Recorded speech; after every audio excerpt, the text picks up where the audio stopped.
Please remember to like, comment, subscribe, and share. In the description of this video, you can find my compiled link. Through there, you can find ways to support the channel, my other social media, and more. I hope you enjoyed this video, and thank you for watching. How's it going, everybody? CJ here, back with another video. We're doing a deck tech today. I'm going to be talking about my most expensive commander deck. Before I hop into that though, I just want to quickly apologize for how long it's been since my last video. It's been a while, I've been going through some stuff, and I haven't been in the right headspace to really produce content like this. So it's just been a minute, and I'm hoping to get back into it very soon. Obviously with this video to start. And yeah, so my most expensive deck is my cEDH Thrasios and a Vial Smasher commander deck. This deck I am working on trying to foil out as much as possible. I'm pimping this deck out, and I'm super excited about it, and I'm excited to share it with you. So we're going to hop into the deck tech now. We'll start with the commanders of the deck, being Vial Smasher the Fierce and Thrasios Triton Hero. Thrasios is the main reason why I have these two as the commander. Thrasios provides an infinite mana outlet that's also card advantage and ramp. And then Vial Smasher the Fierce gives me the colors of red and black, along with a nice little bonus of being able to throw some damage around. And there's some good cards that take advantage of that damage in this deck. The first category I'll be talking about with this deck is the main win cons. The main way this deck tries to win is through Thrasios Oracle, by exiling our entire library with cards like Demonic Consultation or Tainted Pact. So you cast Thrasios Oracle. The Thrasios Oracle trigger to win the game if you have 0 cards in your library goes on to stack. In response, you cast Demonic Consultation to exile your library, and then when Thrasios Oracle triggers, resolves, you'll have no cards in your library, so you will win the game. This is the main combo in a lot of cEDH decks, and it's the combo that this deck thrives on. There's also a secondary infinite combo to try to win the game in case the Demonic Consultation Thrasios Oracle does not work, and that's Bloom Tender with Freed from the Reel. This can provide infinite mana, which we can funnel into Thrasios to draw through our deck, and then play Thrasios Oracle for the win. So, just a little backup plan here. Plus, Bloom Tender is a fantastic mana dork, and Freed from the Reel, just one extra card to get that combo going is not bad. Now we're going to talk about cards that work really well with our commanders. So the reason this deck is called Curious Control is because of Curiosity. We can enchant Vial Smasher with Curiosity, so whenever he deals damage, we draw a card. That includes the damage off of Vial Smasher's ability of whenever you cast your first spell each turn, he deals damage equal to the mana cost to a player at random. So you get to draw a card every time you cast a spell, well, the first spell each turn, that is. We also have Keen Sense, which is essentially the same thing as Curiosity, but in green.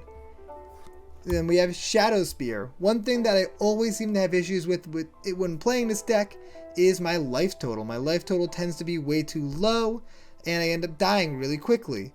Shadow Spear is a great answer for this because we can equip Shadow Spear to Vial Smasher, and whenever he deals damage, I'll gain life. It's a very nice little synergy there. Plus, it gives you the bonus of being able to get rid of Hexproof and Indestructible to problematic permanents. Then we have Training Grounds, which is much more for Thrasios. Training Grounds lets me activate Thrasios for 2 less mana, so I can get that Scry reveal and draw a card or put in land into play for just 2 mana. That's fantastic. And the last card in this category is Seedborn Muse. Seedborn Muse is fantastic with Thrasios because it lets you untap all your mana every turn, and if you're not going to be casting counterspells, you can use Thrasios to scry and put lands into play or draw cards. So it's just a really good way to give you extra mana to let you activate Thrasios more, or just give you extra mana so that way you can leave up interaction. Next up we have the hate cards. There's certain cards that I'm running in this deck just to kind of screw over my opponents, including Dauthi Voidwalker, to just eliminate my opponent's graveyards, and being able to steal something for free seems pretty great. Opposition Agent, so that way when my opponents try to tutor, instead I get to steal it. Notion Thief, my opponents try to draw cards, instead I get to steal it. Wandering Archaic is really cool. I'm currently testing it out in the deck though. Whenever an opponent casts an instant or sorcery spell, they may pay 2 colorless. If they don't, I get to copy it. So that adds a 2 mana tax to any counter spells my opponents cast that target my stuff. So just very good protection there. My opponent casts a removal spell, I get to copy it. My opponent casts a draw spell, I get to copy it. It's fantastic and it's going to net you so much value. Then we have some Planeswalkers, including Ashiok Dreamrender to stop my opponents from tutoring and also eliminate their graveyards. And Narset Potter of Veils to stop my opponents from drawing cards and to help me search through my deck for the cards I need. Now it's time to talk about the control side of Curious Control. Starting off with Pact of Negation, great counterspell here. This is almost all counterspells or cards similar to counterspells. Flusterstorm, another fantastic counterspell, especially in cEDH where people are casting more than one spell most likely each turn. Swansong, 1 mana counters are always great. Veil of Summer, another fantastic counterspell that can also just be used to protect your combo right at the beginning of your turn. You can just cast it and try to stop people from being able to counter anything. Then we have Muddle the Mixture, which is another fantastic counterspell. It's only 2 mana, but it has Transmute. So that means that we can transmute this to go and get anything that's 2 mana. That includes Thassa's Oracle or Tainted Pact, so this can search up either side of the combo pieces that we might need. Mana Drain, of course. Force of Negation, it looks kind of weird right now, I don't know why, probably because it's the foil etched one, but in this lighting. But the foil etched Force of Negation. Free counterspells are always really good. Same thing with Fierce Guardianship, especially good when you have a 2 mana commander, because you can get that out very quickly and easily, and then boom, this is online. Same thing with Deflecting Swat. I put it in the counterspell section because it's mostly going to be used similarly to a counterspell, and it's just a redirect. Great card. Free redirect. Then we have Force of Will. Free counterspells, very good. Then we have my favorite here. My favorite control card is Trickbind. This is one of my favorite cards in cEDH right now. It has Split Second, so it can't be interacted with. Counter target activated or triggered ability. If a permanent's ability is countered this way, activated abilities of that permanent can't be played this turn. So it's really nice because you can use it. Let's say your opponent is playing Thassa's Oracle and goes for the combo, plays Thassa's Oracle, exiles their library. Thassa's Oracle triggers still on the stack, you Trickbind it, boom, they lose the game. They can't interact with this, they're done.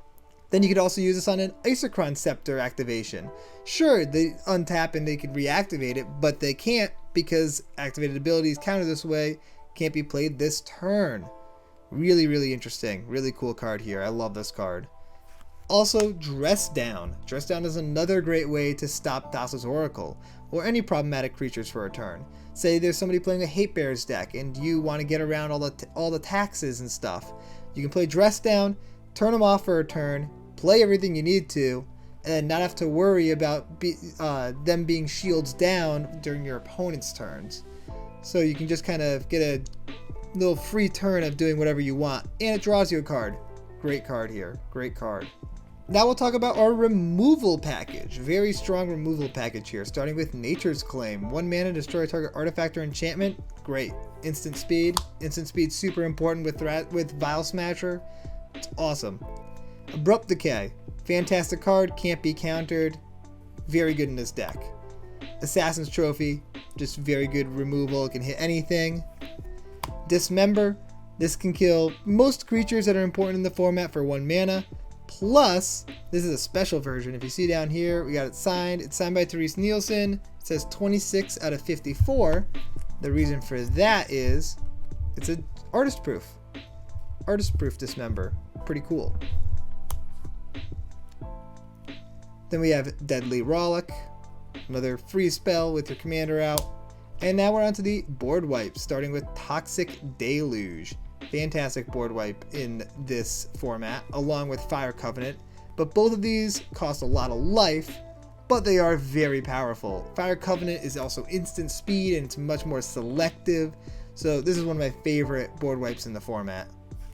Then we have Culling Ritual. which can destroy a lot in the format. There's a lot of things you can destroy in the format that's 2 mana value or less. And it nets you a ton of mana afterwards, so you can kind of use it as an actual ritual. And of course, Cyclonic Rift. You can hit one thing or you can hit everything. Great card. Next up is the card advantage cards. We start off with Brainstorm. Very cool Brainstorm here. Ponder, another great cantrip. Wheel of Fortune. Wheel of Fortune is a fantastic card. And just with Narset in the deck, it just seems very worthwhile. Mystic Remora, one of the best card draw cards in the format. Sylvan Library is fantastic. Rhystic Study, also signed. Love this card. It's so cool. The foil. One of the best cards. Everyone knows Rhystic Study. Very powerful card. Necropotence, another reason why I have Shadow Spear in the deck. Very much life lost card. You can draw through a ton of your deck though very quickly with this. Then we have Rashmi, Eternity's Crafter. Great card advantage engine here. Whenever you cast your first spell each turn, you may reveal the top card of your library. If its CMC is less than the spell you cast, you can cast it for free if you don't put it in your hand. So it works really well because it'll trigger the same time Battle Smasher does, which is nice. And you're going to be casting a lot of things at instant speed, so it'll end up racking you up a bunch of cards or some free stuff. Now we're on to some card selection cards. Sensei's Divining Top, fantastic card in the format, just very powerful. Lets you in a pinch put it on the top of your library, draw a card after setting it up so you can get that counterspell you need. Scroll Rack is a fantastic card in this deck. I got a lot of fetch lands in the deck, so it lets you basically just take a bunch of cards from your hand, switch them at the top of your library, and shuffle them away. Really, really powerful synergy. Very good card in this deck. It's like a super Brainstorm. Noxious Revival gives you card advantage from your own graveyard. Instant speed for free. Really powerful. More card selection. Snapcaster though is card advantage. Great card there too. Two good ways to utilize your own graveyard. Then we have Mnemonic Betrayal. Utilize your opponent's graveyard. This card's very good in the deck. It can cause some very swingy turns. And now we're on to the Tutors. Vampiric Tutor. One of the best tutors in the entire format. Great card. Mystical Tutor. It can get us a counterspell if we need it, or it can get us a combo piece if we need it. It's a great card in the deck.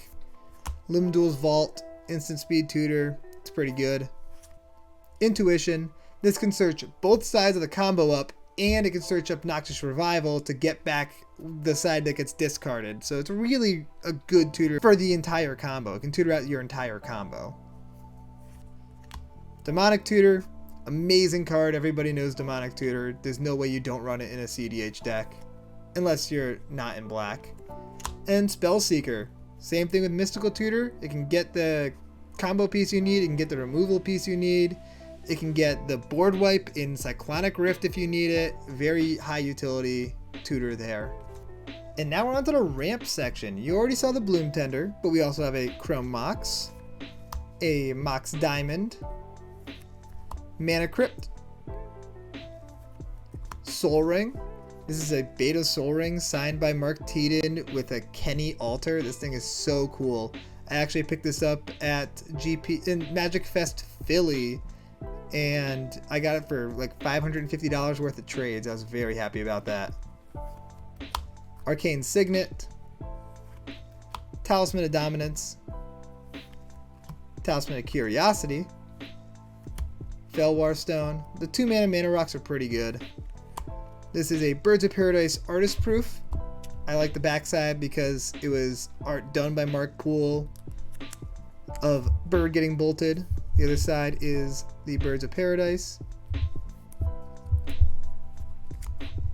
Deathrite Shaman, just fantastic card in this format. It's a hate card. It can hate out certain graveyard stuff, and it can also ramp you. It's great. Dockside Extortionist, explosive card here. Still need to get an upgraded version of that. And then Carpet of Flowers. Very good card here. Most of the time when you're sitting at a cEDH table, there's going to be somebody else playing blue. So this is going to put in work. And lastly, we are on to the mana base, starting with Ancient Tomb. Then we have Beseju Who Endures. This card is amazing in this format. It's 2 mana, channel to destroy an artifact, enchantment, or non-basic land. That channel can't be countered by a counterspell. It can get trick binded or something similar to that, which is another good use for trick bind, but it's hard to interact with, so this card can put in a lot of work. Steam Vents, we have the whole slew of shock lands here. No reason to really talk about each one individually. Then we have the dual lands. I actually picked this one up at my first Magic Fest. That was a fun time. And I also got this at Magic Fest. I got this at Magic Fest Richmond, or Command Fest Richmond. And I got it by trading in 4 7th edition counterspells that I picked up for $50 a piece before they got reprinted in Modern Horizons and became modern legal. The price shot up and I was able to trade the playset for an Underground Sea.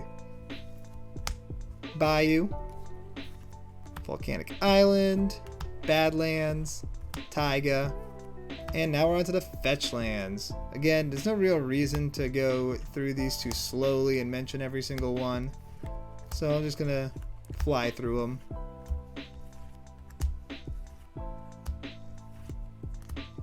And the 5-color lands, Forbidden Orchard.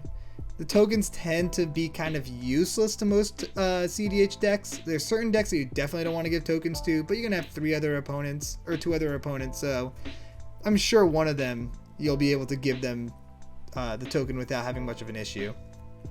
Great Plank Altar, Command Tower, City of Brass, Mana Confluence, and Reflecting Pool, and Exotic Orchard. Here you can see the mana curve of the deck. As you can see, it's really low. We've got 3 5-drops, one of which is a Force of Will, which can be played for free. There's only 4 4-drops. One of them is Deadly Rollick, which can be played for free. And then everything else is 3 mana or less. So I'm just going to run through them very quickly so you can see. Fierce Guardianship, which can also be free. Same thing with Force Negation and Deflecting Swat. Dismember can be 1 mana.